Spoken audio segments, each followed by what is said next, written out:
Okay, who was your favorite teacher as a child and why? So this is a really funny question to ask me. Ironically, my favorite teacher, I don't even know her name. She was one of the teachers that I actually really hated. And I didn't like being in her class. I thought it was really boring. And so, it was her first year of teaching. And when I get bored, all I do is sleep.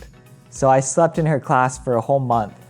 And she didn't like me at all. And so what ended up happening was she gave me detention every time I fell asleep. And so I spent a whole month with this teacher at lunch in detention, watching her grade papers, doing all these different things, completely bored, made me hate her even more.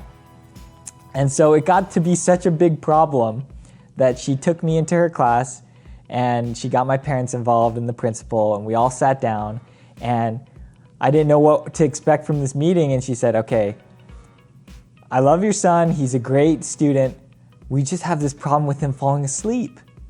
And so I think I found the solution. And so all of us were waiting to hear this solution, and she said, I think it's because of his eyes. And I was like, interesting, this is an interesting thing to say.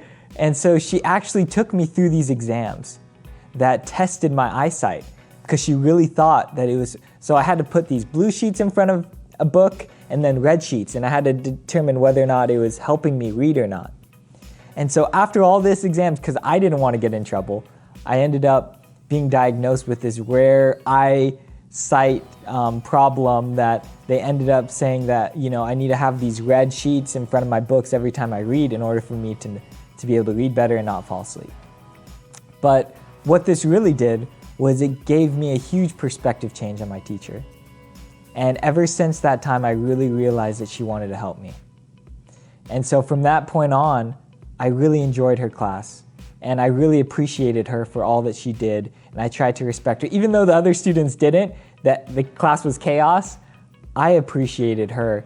And I think she taught me one of the greatest lessons in my life is in, how these teachers actually want to help you and how people actually want to help you in your life. And so from that, she is my favorite teacher, and I don't even know her name. So whenever if I get to see her again or whatnot, I can thank her for being such a great teacher. And that's the reason why.